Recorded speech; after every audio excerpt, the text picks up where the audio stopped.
Gente, bom dia, a paz seja convosco, que o Espírito Santo de Deus esteja com você hoje, agora e sempre, e que o amor de Deus abrace você e que você sinta a graça, a generosidade, a força, o poder e a ternura desse amor que nos constrange. Hoje, o texto que eu separo para nossa leitura e para nossa meditação na Palavra de Deus é o Salmo de número 4. Ele é o Salmo de número 4 e ele tem 8 versos e ele diz assim: Responde-me quando clamo, ó Deus da minha retidão. Na angústia, dá-me alívio. Tem misericórdia de mim e ouve a minha oração. Filho dos homens, até quando convertereis a minha glória em infâmia? Até quando amareis a vaidade e buscareis a mentira? Sabei que o Senhor separou para si aquele que é piedoso. O Senhor ouvirá quando eu clamar a Ele. Irai-vos e não pequeis. Falai com o vosso coração na vossa cama e calai-vos.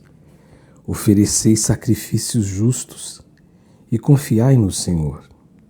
Muitos perguntam: quem nos mostrará o bem? O Senhor faze a luz do teu rosto brilhar sobre nós. Puseste no meu coração mais alegria do que a deles no tempo em que se lhes multiplicam o seu trigo e o seu vinho. Em paz me deitarei e dormirei, pois só tu, Senhor, me fazes habitar em segurança. Esse salmo, ele é um salmo que, na minha visão e na minha experiência com Deus, quando eu me deparo com ele, quando eu leio esse salmo, o sentimento de alegria, de paz, de gratidão que sobrevém em mim é enorme, é enorme. Porque esse salmo, ele nos coloca diante de algumas verdades. Este salmo, ele nos apresenta algumas lições valiosíssimas para nós, para todos nós, para todo ser humano, para todos aqueles que se abrem para a realidade da existência de um mundo espiritual e para a realidade da existência de um Deus que é poderoso, de um Deus que é amoroso, de um Deus que é justo, de um Deus que nos conhece em nosso íntimo, Deus que conhece aquilo que somos, Deus que sabe o que sentimos, Deus que sabe o que pensamos, ou seja, um Deus de quem nenhum ser humano no planeta Terra consegue se esconder ou consegue abafar alguma coisa sem que ele perceba. Este é o Salmo. E logo de cara, esse Salmo vai nos trazer uma lição importante.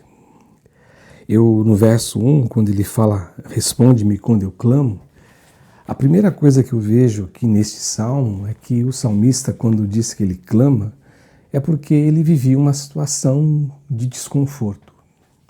Porque, por incrível que pareça, quando nós clamamos a Deus, nós só o fazemos quando nós vivemos uma situação de desconforto. Eu penso, gente, que não é à toa que o escritor da Bíblia, que escreve Eclesiastes, e todos denominam ele como autor do texto Salomão, ele escreveu lá no capítulo 7 do seu texto, do seu livro, que é muito melhor quando você está numa casa onde essa casa se faz de luto, quando você está em uma casa, que exista um banquete da alegria. E é curioso isso, porque isso parece conversa de gente sádica. Isso parece uma conversa de gente maluca. Isso parece uma conversa de gente depressiva, de gente que entrou num buraco ou entrou numa dinâmica da vida que ele não consegue entender que é muito melhor estar numa casa onde há alegria do que ficar em uma casa onde existe alguém chorando a perda de alguém. Mas por incrível que pareça, ele diz que quando você está numa casa onde há luto, as pessoas param para refletir sobre o que existe de real valor na existência humana, na vida. E quantas vezes eu me vi em situações assim, onde eu fui cumprir um ritual, um ofício fúnebre pela perda de alguém, e naquelas conversas, antes da gente fazer alguma coisa, existem as pessoas falando e ali você percebe que existe um abrir dos olhos para as coisas e as pessoas chegam até a afirmar, poxa, nessas horas eu vejo o que vale a pena na vida. E eu estou dizendo isso para vocês porque eu creio que a gente só clama quando o calo aperta. Porque quando tudo está bem, a grande maioria das pessoas, em sua tendência humana, nós como seres humanos, nós carregamos a tendência de até orar, mas às vezes é uma oração que muitas vezes é uma oração que você nem está pensando e raciocinando que você ora, porque está tudo bem. E essa sensação de que está tudo bem, às vezes ela nos engana de tal modo que a gente se afasta de Deus. Agora, deixa eu te falar alguma coisa para vocês. Eu não estou aqui colocando isso como uma regra total, absoluta, geral, de forma alguma. Eu reconheço que existem muitas pessoas, muitos irmãos e irmãs espirituais, homens de Deus, que carregam o DNA de ser humano, que têm falhas, que são pessoas que erram, que são pessoas que falham sim, que são pessoas que não são perfeitas sim, mas que carregam no coração a alegria e a posição e a postura de ter uma vida de oração com Deus. Mas no fundo, o clamor é quando as coisas não estão bem. E o que o salmista diz aqui, responde quando eu clamo, é porque existiam dificuldades. E ele fala assim, responde-me quando eu clamo, Deus da minha retidão, ou seja, eu estou andando num caminho reto, pelo menos eu procuro trilhar esse caminho reto. E olha o que ele diz mais, na minha angústia, me deste alívio. Aqui eu vejo um ponto importante. Existem muitas pessoas que ensinam para nós, ou que ensinam para as pessoas, um evangelho que não é o evangelho de verdade. Que ensinam para as pessoas que nós não podemos sofrer, que angustiar-se não é para os crentes em Jesus, não é para um discípulo de Jesus. Inclusive dizem que quando alguém vive um momento de angústia é porque falta oração, é porque falta fé. Como se nós tivéssemos a capacidade, o poder de determinar ou de decifrar isso na vida de alguém. Como se nós tivéssemos a capacidade de examinar alguém como Deus nos examina, como Deus nos enxerga, como Deus nos vê. Agora, o que o salmista mostra é que um homem que anda na retidão, que um homem que vive diante da presença de Deus e que procura viver um caminho eterno de paz, como diz, guia-me por caminho eterno, o salmista no Salmo 139, este homem também, ele está sujeito a vivenciar um momento de crise, um momento de angústia em sua vida. Isso é uma lógica, isso é o que o salmista está dizendo, isso é realidade. E mais, o que ele diz nesse verso 1, outro aprendizado. Ele fala assim, tem misericórdia de mim e ouve a minha oração. Ou seja, ao mesmo tempo que o salmista ele se coloca dizendo assim, no verso 1 aqui, quando ele diz, responde-me quando eu clamo, ó Deus da minha retidão.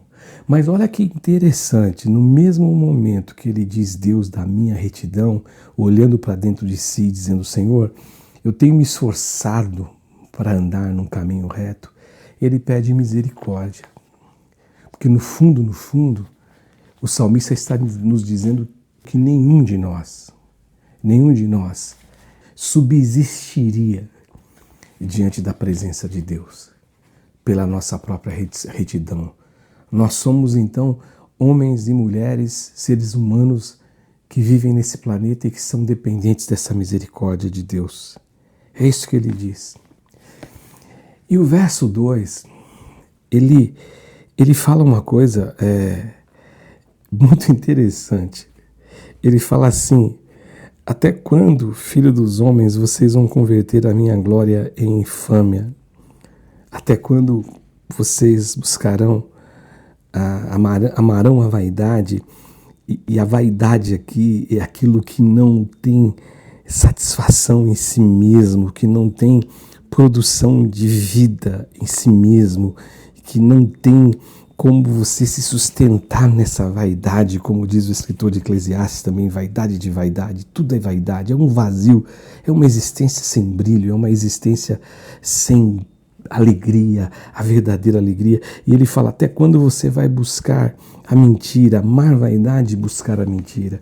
E eu acho isso interessante demais, porque no verso 2, muito embora a oração é do salmista, esse verso 2 me dá a sensação, lendo o texto, que agora quem está falando é Deus pela boca do salmista e dizendo a todos: vocês são filhos dos homens que convertem a minha glória em infâmia e vocês ficam amando coisas que não têm sustentação. Vocês ficam amando coisas que não dá para vocês se apoiarem e vivem andando num caminho de mentira. E aí, a partir do verso 3, ele diz o seguinte: olha a fé desse rapaz. Olha a fé deste homem. Ele diz assim: saber que o Senhor separou para si aquele que vive em piedade, aquele que é piedoso.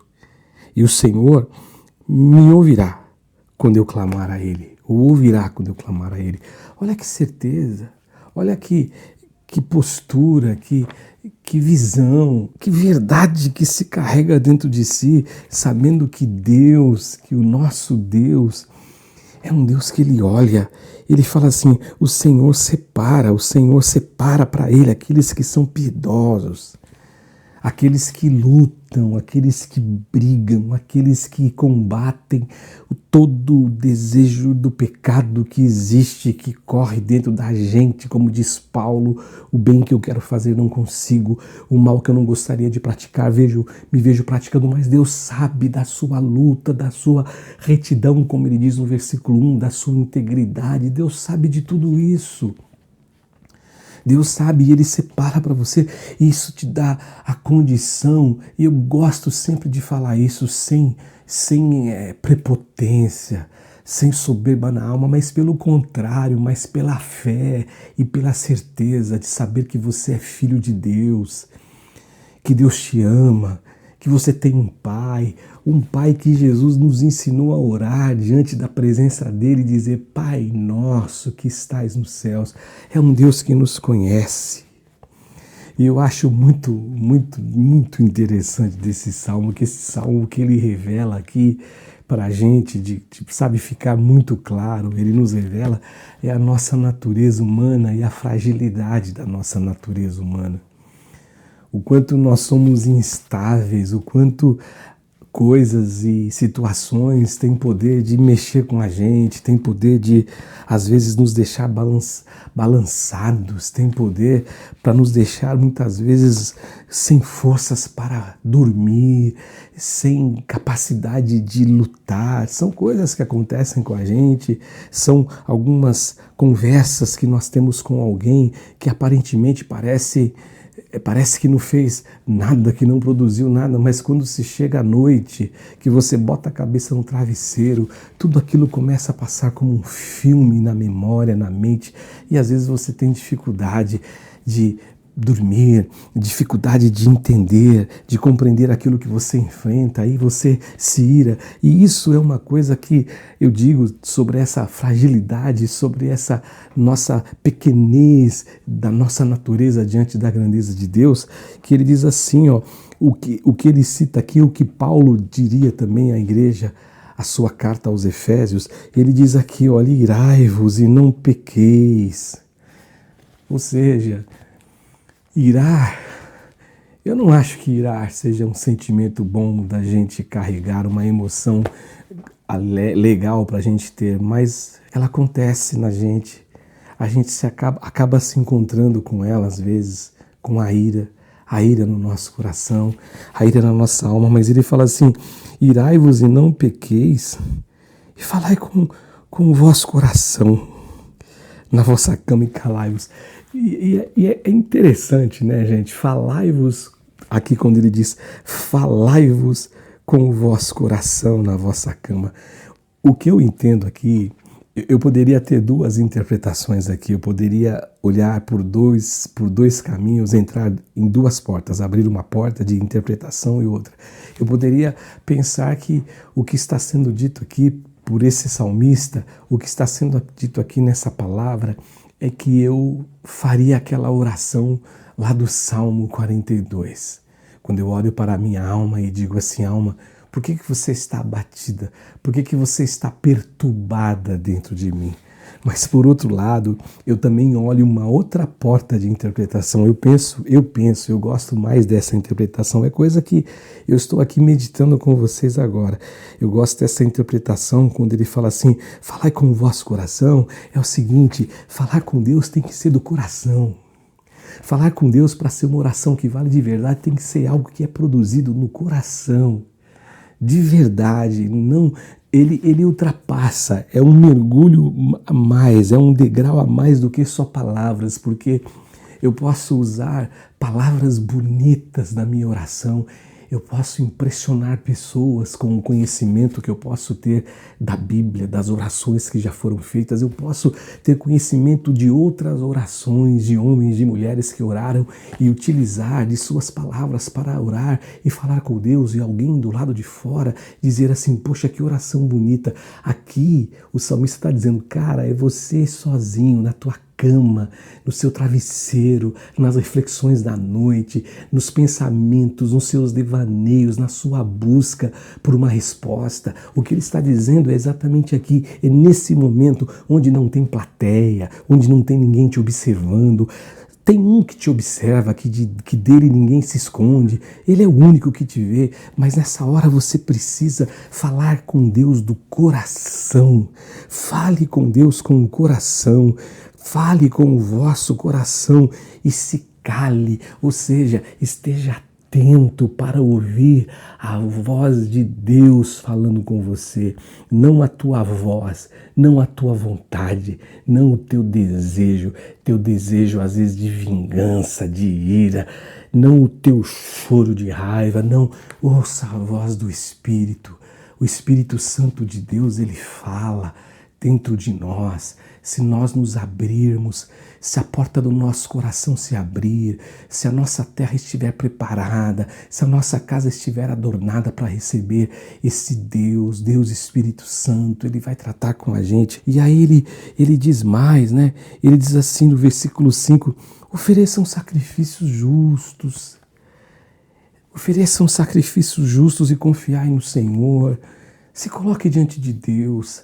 Viva para Deus, viva para Ele, tenha uma vida de devoção a Ele, tenha uma vida de adoração para Ele. Seja assim, viva assim, creia nisso de todo o coração, que isso é o melhor caminho, isso é a melhor parte da existência de um homem, de um ser humano nessa terra. Ter relação com Deus, viver com Deus, falar com Deus, ouvir Deus, ter a certeza de que Ele te vê, de que Ele te enxerga, de que Ele ouve. Isso é a melhor porção para o homem nessa vida e nessa terra. E aí você vai fazer o seguinte, faça isso, ofereça sacrifícios, que são confissões de lábios, como diz o escritor de Hebreus, lá no Novo Testamento, mas faça isso com confiança.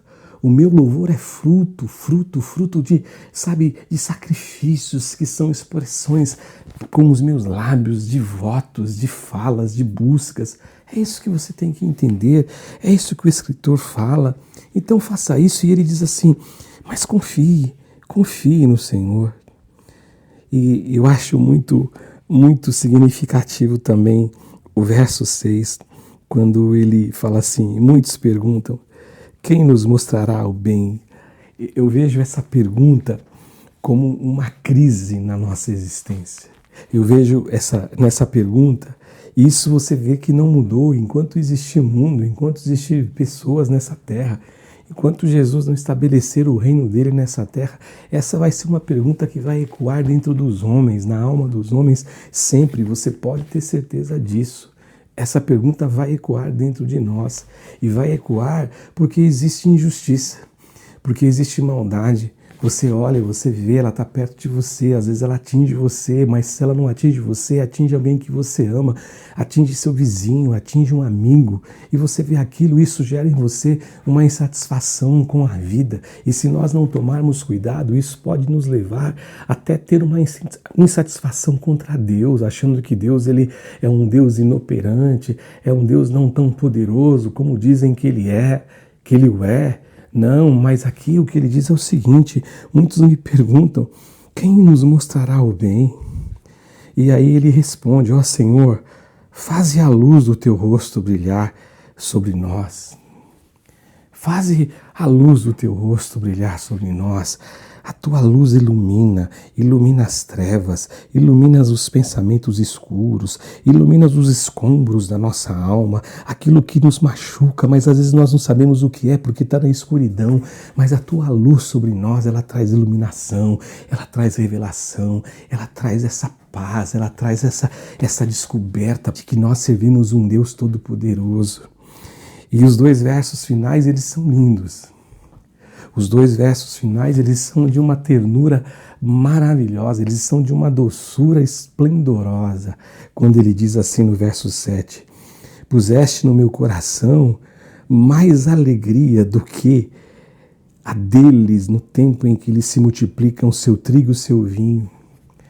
O que o salmista está dizendo aqui é que a alegria de Deus, ela nunca será a alegria que terá como pauta as coisas da vida, que será baseada e vai ter como alicerce as coisas da vida, as conquistas da vida. E eu sempre gosto de dizer, quando eu falo isso, que ter Deus não é necessário que você faça um voto de pobreza para ter Deus. Ser uma pessoa boa não é necessário que você faça um voto de pobreza. Eu conheci gente pobre, arrogante. Já conheci gente pobre, esquisita, gente pobre, carregada de coisa ruim, mas eu já conheci ricos maravilhosos, generosos, como Paulo fala quando escreve ao Timóteo, que são generosos. Fale aos ricos deste mundo para serem generosos, distribuir a riqueza, ajudar quando podem ajudar, quando tem capacidade de fazê-lo. Mas eu conheço já nas duas pontas. Então, o que eu estou dizendo aqui não é que você não possa prosperar, até porque a Bíblia nos ensina a prosperar. O que eu estou dizendo é que quando se coloca o coração nas coisas que não são coisas corretas, quando você direciona, como diz lá no verso 2, quando você começa a buscar, aliás, verso 2 mesmo, quando você ama a vaidade, busca mentira, e quando você coloca a sua fé, a sua confiança em coisas que não têm sustentação, coisas que não vão ter peso de eternidade, você frustra, você erra. Agora, é isso que ele está falando. Depois de ter dito isso no verso 2, o que ele diz aqui no 7 é o seguinte: ainda que exista muita fartura de trigo e de muito vinho na vida de pessoas, a minha alegria é muito maior do que a alegria do vinho, já que o vinho é um símbolo de alegria. O vinho é um símbolo de festa. Só que ele está dizendo: eu reconheço que em ti a minha alegria é muito maior do que a alegria de todos que têm trigo e que têm vinho. Todos aqueles que têm riqueza nessa vida, porque a minha alegria está em ti, o meu tesouro está em ti. O tesouro maior que eu encontrei está na minha relação contigo, na misericórdia que tu estendeste sobre minha vida. É isso que vale. E por último, ele diz algo maravilhoso: em paz me deitarei e dormirei, pois tu, ó Senhor, só tu, Senhor, me fazes habitar em segurança. Que coisa linda!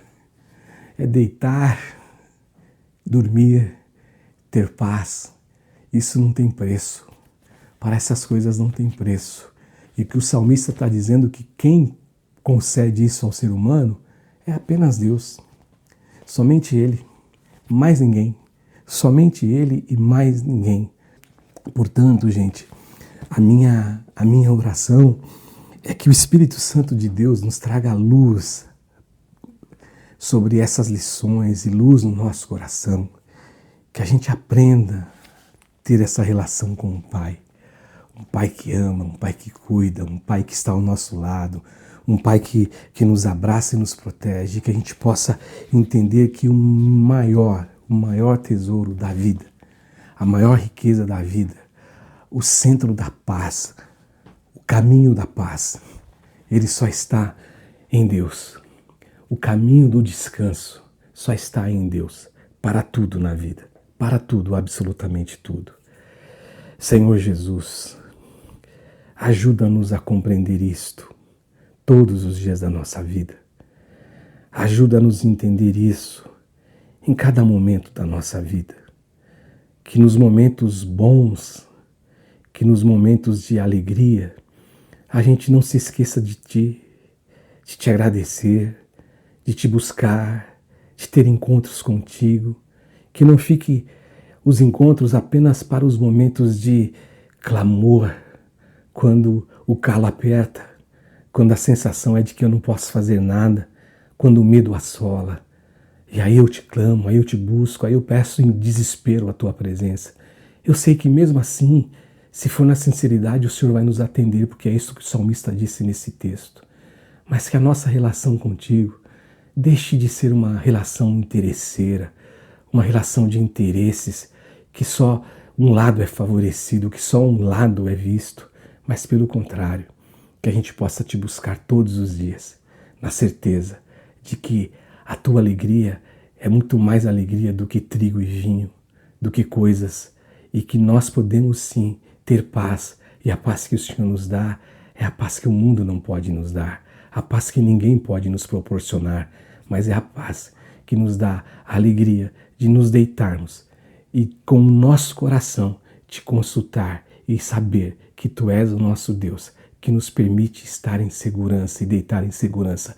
E só, como diz o salmista, só o Senhor tem esse poder. Eu oro em nome de Jesus e te agradeço em nome de Jesus. Amém. Amém, gente. Beijo no coração de todos vocês. Fiquem com Deus e fiquem na paz.